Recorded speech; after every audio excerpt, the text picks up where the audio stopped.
This is, gosh, I hate even doing this kind of stuff because it actually detracts from the other stuff I got to do, man. We got so much stuff going on in the world globally. Even though I do try to keep up for my subs about male female dynamic, which is what the manosphere is about. And sometimes people forget that shit. It's not about STEM or tech. My thing is, if you're going to report STEM and tech properly, going to do it properly, and you really want to get into the meat of change. You really want to make things interesting instead of doing promo videos. Okay, because I went to the channels and I looked at what they were doing. I looked at, and no wonder you get 200 people watching it. But that is not why we're here. This is something I just pulled up within like 5-10 minutes.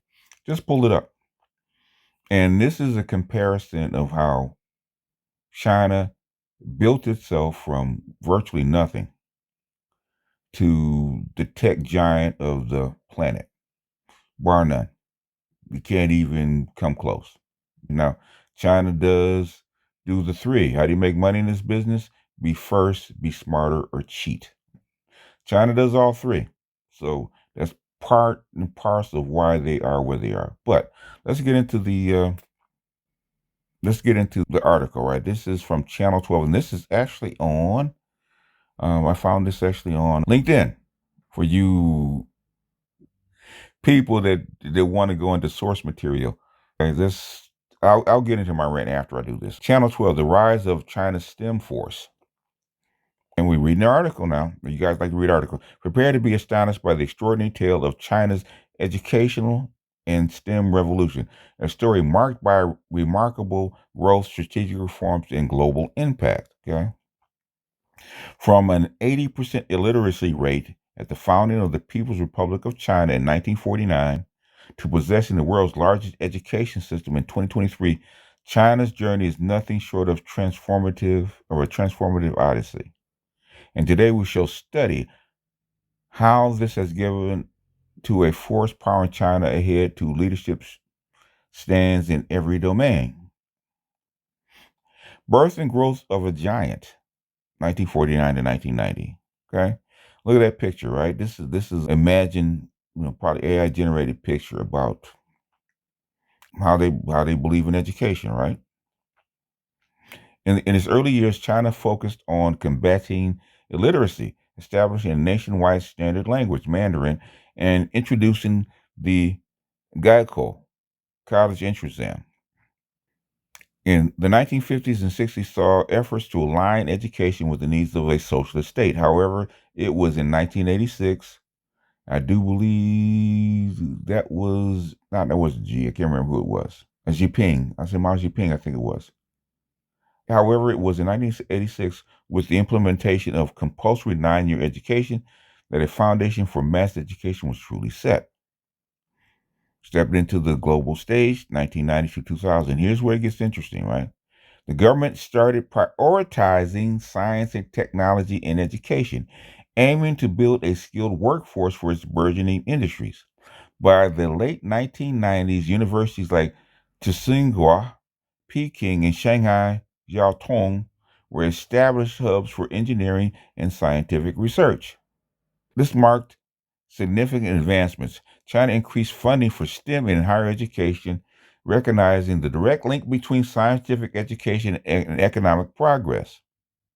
By 2010, the number of STEM graduates in China had surpassed that of the United States, laying a strong foundation for future innovations. By the end of 2014, China had the highest number of students in higher education globally, a testament to its expanding academic infrastructure. You got to remember also China's population is 5 times the United States. So you have to take that with a grain of salt, right? Of course, they're going to have more students in higher education because there's more of them. In 2017, a monumental project began to elevate 42 Chinese higher education institutions to world-class status. That means money. And for this, a massive jump in funding for STEM education was announced. That has unleashed big benefits, the government's push. President Xi Jinping emphasis on building world-class universities and the Education Modernization 2035 plan are driving an unprecedented amount of money into STEM education, a shift towards quality-focused education. China's increasing investment into STEM education is estimated to have surpassed the 300 billion mark in 2023. Got to remember, $300 billion in Chinese money, multiply that by probably 5 or 6, and that is the equivalent of spending like $1 or $2 trillion in the United States. It's a lot of money. With a special focus on nurturing talent from primary levels to postgraduate. The government considers it a strategic priority to target top high school graduates for STEM fields. And this has helped drive an annual production of over 5 million STEM graduates, the highest in the world. The private sector is also chipping in. Tech giants like Tencent, NetEase, Xiaomi, DJI have entered the sector, offering various educational products and solutions. And companies like Alibaba, ByteDance, and Huawei actively collaborate with universities, providing tech research, funding, and practical platforms for innovation. Companies like Semia, Robo dominate the robot education market, while online platforms such as Code Wow and VIP Code lead in children's programming. These are all state run. This stuff is state run. Challenges and opportunities. While STEM education has seen growth, it faces challenges in mainstream acceptance within the Chinese education system. The penetration rate of children's coding education in China is just 1% compared to 44% in the United States. This gap represents a significant growth opportunity as programming skills are increasingly recognized as essential in a technology driven world. Government policies, however, are increasingly addressing these gaps. For instance, Zhejiang province has included a Python as an elective in the Gaokao, suggesting a growing recognition of these skills' importance. Comparison with the United States and India. In comparison, the USA and India emphasizes STEM, but with only fewer graduates annually. In 2023, the USA produced about 600,000 STEM graduates, while India produced 2.5 million, half as many as China. In other words, China produces more STEM graduates than India and the United States combined. The two leaders in STEM, right? What's interesting is how the proportion of STEM graduates by domain changes across these three nations. Engineering. I remember saying, that China said it was going to produce 1 million engineers and 1 million programmers. That was their goal every year. When I first heard it, in engineering, China, I think is that per year? This is per year. 1.65 million engineers, which is 35% of the total of the STEM people they put out, right? And this was 2023. I do believe that's what it was. Was it? Yeah. The United States produces 20% of the STEM is in engineering, 120,000.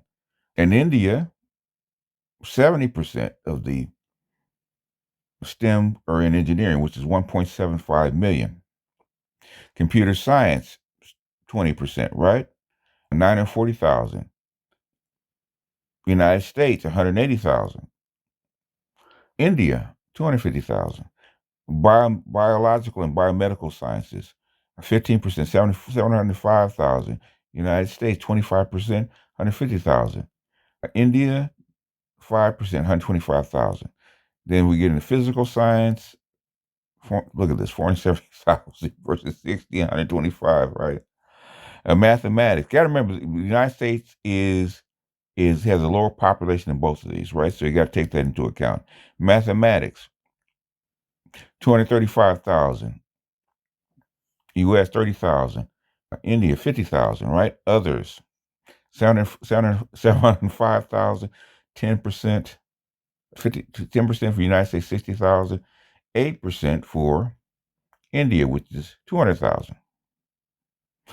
As visible in the table, in India, 80% of the STEM graduates are all about engineering, computer science, and IT. For the US and China, those streams account for 50 to 55% of STEM graduates in a year.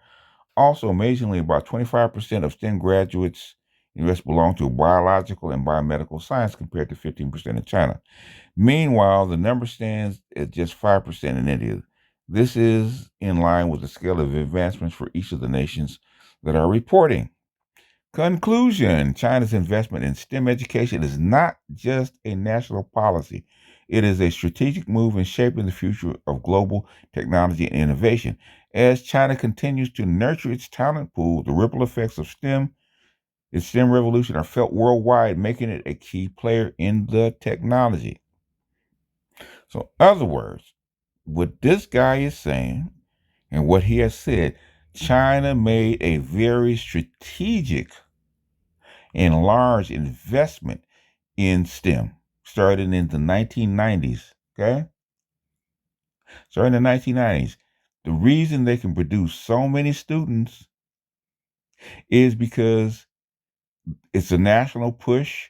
It's also helped push by the industries that actually need these people, and then the money behind it. All these programs take money, either by the people that pay it, the corporations, or the government. They turned me on to the guy. I talk about hidden genius. I do mean hidden genius. That is a STEM or programming, computer IT programming course for black boys that is funded the California government by the Ron Brown program, right? And then the United States government also funds it, right? It is funded. It is not free. They don't just bring in a bunch of people, have them work for nothing, and teach these boys. It's a program that's being funded by the governments, federal and state, and sometimes even city. It is funded. It's a program. This is not willy nilly. It's not individual change. That's not why it works. And the guy that they told me was an engineer, was a PhD in education. This is strategic. Cannot do this without the fiscal support of the state, whether society and state. It's not individual. It never has been. IT for since the 1950s was developed by the United States government first. This is military science that has been dribbled and drabbled down into the economic sector, into the consumer sector. ARPANET, if you know anything about the internet, ARPANET for 20 years, was a what? A military, not consumer, a military internet, basically for nuclear programs and and then it expanded to universities. But ARPANET was actually for what? For military, and then it dribbled down into government, and then it dribbled down into universities, right? When I first got on the internet, basically, for the most part, right, outside the little networks like CompuServe or even AOL, your internet was actually developed by who? The government. And then they opened it up to the World Wide Web. When I first got on the internet, man, you needed an account, unless you're gonna pay a whole lot of money. I paid a whole lot of money for internet access when in the early '90s. I paid a whole lot of money to get on those networks. And most of the people that I was interacting with thought I had a university account. STEM is being funded. It always has been. Go ask Microsoft. Go ask Apple where they got their money from, number one, and who they got their tech from. They got their tech from Xerox And Xerox got its tech and its money from the government, from the DOD. Google was funded by the NSA and the DOD first. Google's program was actually, wait for it, Insular and Promise Software. Go look it up. They stole those internet agents, those search bots from Promise, from Insular. Go look up the Insular scandal. I may do a video on it about the Insular scandal and its connection to the internet and those search bots that we so love. Anyhow, I just wanted to show you that it's structural. What we're trying to do on our side is not individual. People can do whatever individual thing they want. I do not care. But the thing is structural. How do you get your government to see that it's in their best interest to invest in their boys and their black boys in things like STEM? In fact, let me read this because this is something very interesting, and then we'll cut this short, right? And this is from the comment section, and this is not just any kind of people, right? This is from LinkedIn. This is an article on LinkedIn. Truth be told, this is from Pradmod Rakhed, Architect Enterprise Solutions, right? Truth be told, why STEM and 80% NIT is an issue. We have stopped producing engineers a decade ago. What we have in the name of engineers is a generation of white collar labor who man the billable terminals, irrespective of the stream from mining to biotech. Forget IT, computers, etc. Mech, electrical, civil is obvious hunting grounds. IT recruiting this English speaking youth, available in 30% of the going rate for experienced white collar labor, and then train them in house coding for 6 months before presenting them as billable resources. The joke is that the qualified IT, etc. engineers go through the same 6 months coding program training that mining biotech engineers are required to undergo. So all clean as a slate on the day of recruiting. The situation of engineer guys hired by the industry stay back in the institute as faculty.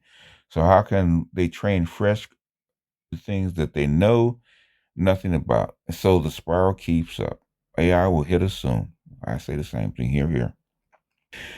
Another one, there is a correlation between investment in education and growth in sectors that you have covered. For future leadership, innovation in the leading sectors, a continuous flow of talent will be needed. Dragon Decoded is taking a reader that long on that long siding journey. My belief is those devising policies should delve into it for unbiased growth and oriented vision. Okay? I'm glad I found him. In other words, you, you get in what you put out. I mean, you get out what you pour in, you get out the other end, right? Garbage in, garbage out, right? You don't invest on the front end, you're not going to get a return on the back end. And these little programs which will help. I'm not saying that you shouldn't have them. You should. You should. But this is a structural problem.